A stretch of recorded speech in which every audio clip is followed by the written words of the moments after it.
Super excited to welcome our players back this morning to start the off-season program.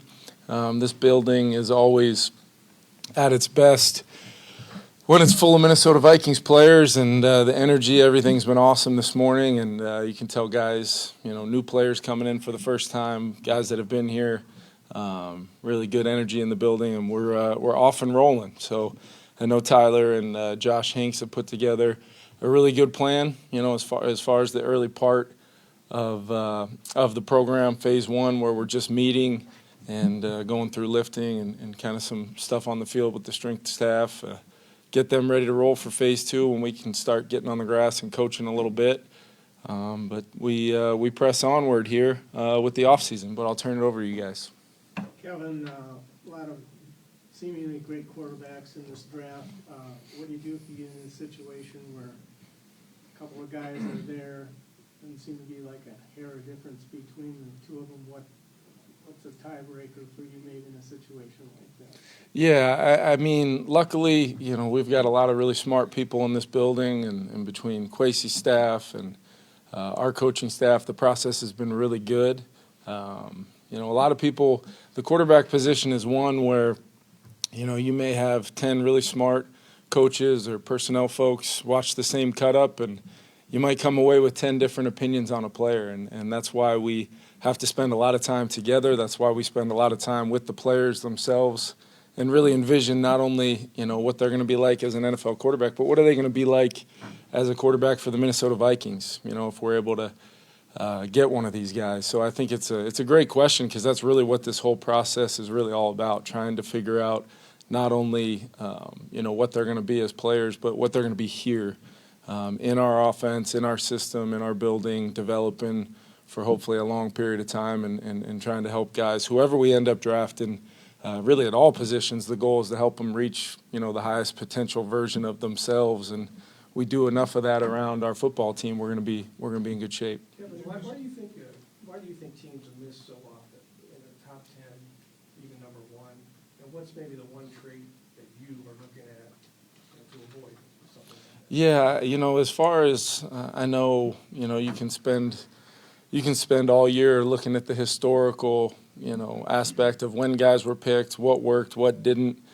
First and foremost, I think you have to have confidence in what the opportunity is on your team. Not every team, not every quarterback. I know, not just speaking personally, but every quarterback goes to different environments, different systems, different organizations, and that path is not the same for every player. And the timeline of when they're kind of reaching their early peak of their, or at least their rookie contract, when it's so valuable to have a rookie because of, all the financial terms, that's one thing. But you also want to make sure that you're developing and doing what's best for the player. We just happen to have a really good situation, in my opinion, with the players we have in that huddle, the guys that are going to be coaching that player, and then ultimately what we hope is a long-term plan to try to have a really special player at the position. But all that can't happen without a daily process where you're attacking and understanding what you need to obviously get better at, how the NFL game may be different than what you've maybe accumulated a lot of reps at the college level, and what that system was like versus what we'll do. And then ultimately, I think it's our jobs as coaches to put together, regardless of what we think our offensive system is. We need to build a system that is quarterback friendly and for the player to reach his potential. But I think for me personally, it's just about looking at the traits that you kind of feel like are very, very important to have success in our offense. And I've talked about that before. Obviously the accuracy component is important. I think there's a level of mental and physical toughness to playing quarterback in the NFL.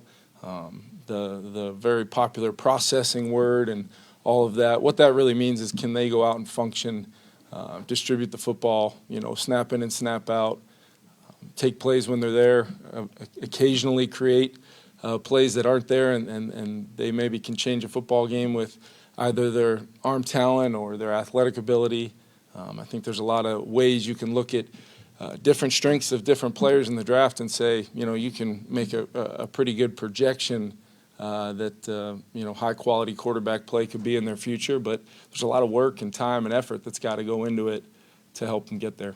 Kevin, would it be safe to say that with your background and your offense that you might have a little bit more say on drafting the quarterback than maybe you would if it was a different position?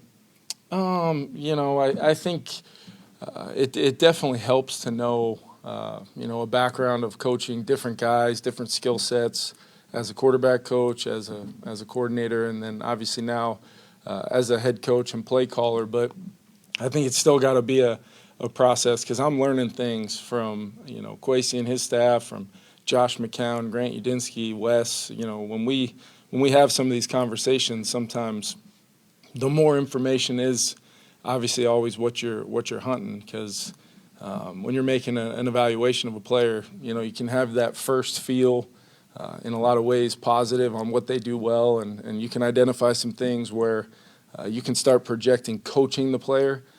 So that's what this process has really allowed me to do, form some relationships with the guys, spend some time outside of this building visiting them and getting them on the grass and really starting to see how they respond to my coaching style, see how they respond to critical coaching points in our offense. And we can do that through this process. And it's been a really enjoyable one. I mean, every single time you get a chance to be around some of these guys, you get excited about possibilities and potential. But it is the draft, and we're not the only team that, may want to select one of these guys. So we're working through making sure we know the landscape of the whole class at that position as we are, many positions throughout the draft that we think we can help our team with. Kevin, are you anticipating having Justin here for any of the offseason stuff? Yeah, I don't. I'm really not anticipating whether taking it a day at a time. And I know I've had a lot of great dialogue with Justin throughout even the early part of this offseason and leading up. So my hope is we can get him around the team. He's obviously such a special player, but it goes beyond that, especially this time of year, because of just the energy and the flat-out way he comes in when he's in this building and he goes to work and how his teammates respond to him. So want him here as much as we can have him, but also understand there's a lot of factors involved. And like I said, there's nobody I love having more around on a daily basis just because how he elevates others. Truly, special player. Is he around this week? He is not here today, but remains to be seen kind of what the rest of the program looks like. But really good turnout today from the guys. Just excited to get up in front of them and really get back to some foundational kind of things that are really important to us from a culture standpoint and football philosophy standpoint, and really start building this thing for the 2024 version of this team, which I'm very excited about. Coach, what are some of the challenges in moving on from a quarterback like Kirk Cousins and then essentially having to adapt your play calling or offensive playbook for a new quarterback, a young quarterback? Yeah, I think having had to do it in a lot of ways in real time throughout the season, sometimes even in games, we got a head start on it a little bit last year. But I think we also learned just how we go about training the position, how we go about building our offensive system. The system, like I said, is very adaptable, and I think the layers that we can add to it and refine throughout the offseason for this year's version of our team will be the critical part.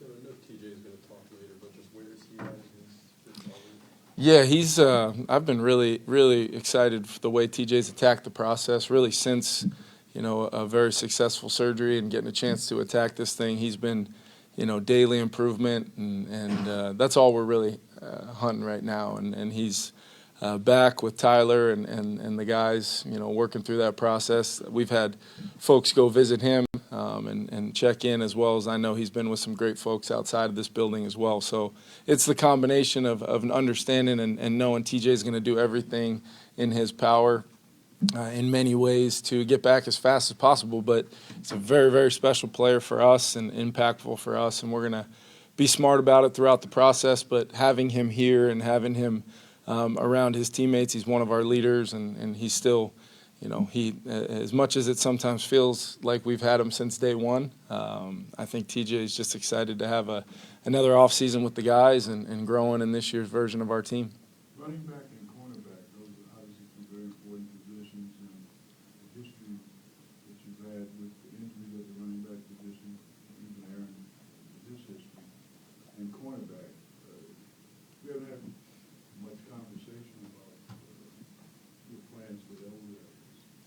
Yeah, as far as running back and corner, we pretty darn excited to have Aaron part of our team.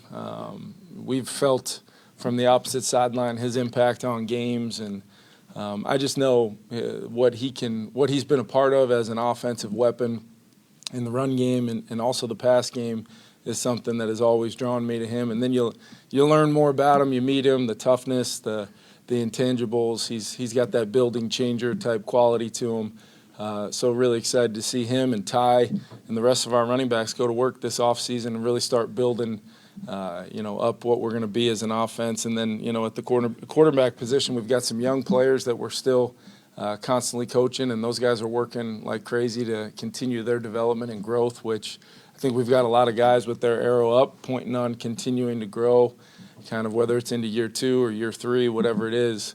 And then you go out and get a guy like Shaq Griffin to pair with Byron kind of as the veteran presence in that room. And really what we're trying to find is when you're base defense, nickel defense, whether you have 2 or 3 corners on the field, we want guys that can flat out cover.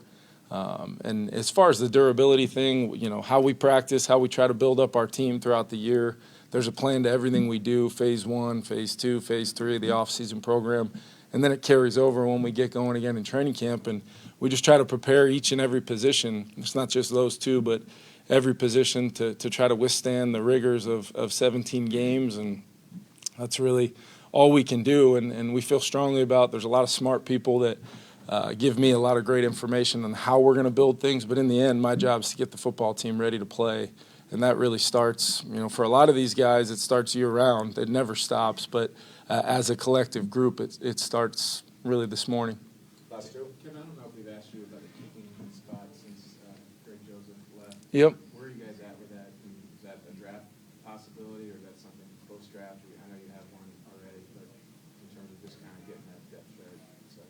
Yeah, we added Romo to the mix, and obviously whether it is possibly a draft pick, Kevin, or post-draft, I think there's always that's a position where I look at it and really want to, hopefully a competitive situation, because I think especially that position, the place kicker, you find yourself, it's a pretty easy evaluation when you put 1 or 2 guys, competing against each other, possibly more, where you can truly, put them in tougher situations, high-pressure situations, even in front of a training camp crowd, even in front of their teammates in the spring with some circumstances on making a kick or missing a kick. You can really start to see how guys respond, So I really do want to have a competitive situation, and I just think with how close games are in this league, and, I know everybody loves going for, 4th down conversions, as much as possible, but points are still a very, very important metric in a league as competitive as ours. And anytime you can feel confident putting somebody out there that they're going to, ring the bell and get you 3 points, that could be the difference in a game. I think it's critical. I'm sure this situation is really stressful. I remember a video last year during the draft process. Your son called you and said that all his players are getting drafted. How has he helped keep you loose during this process?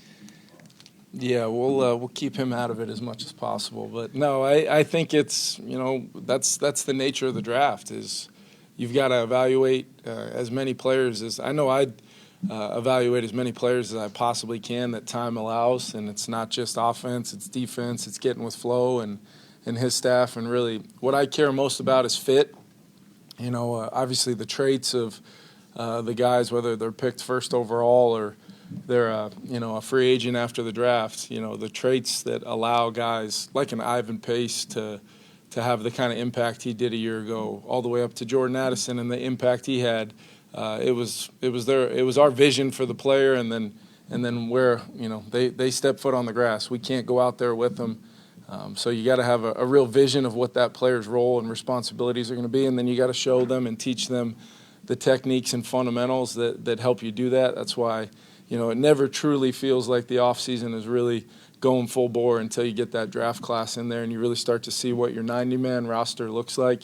But yeah, the draft is, we're, as much as a lot of folks, want, all the information ahead of time, and you feel like you wish you knew what team A, B, or C is going to go do, you really don't know. And that's why the draft is exciting for out of season event where we're just adding players to a team. It's critical for every team in this league to draft well, and it's a moving target a lot of times because you can't quite guarantee in many ways, who you're going to be able to select based upon who's available. So whether that's Caden, giving me a hard time about it, or any of you folks, it's going to be an exciting time for sure. And I think the best part about it is controlling the process the way that Kwesi has with the entire spring, and the good things we did in free agency.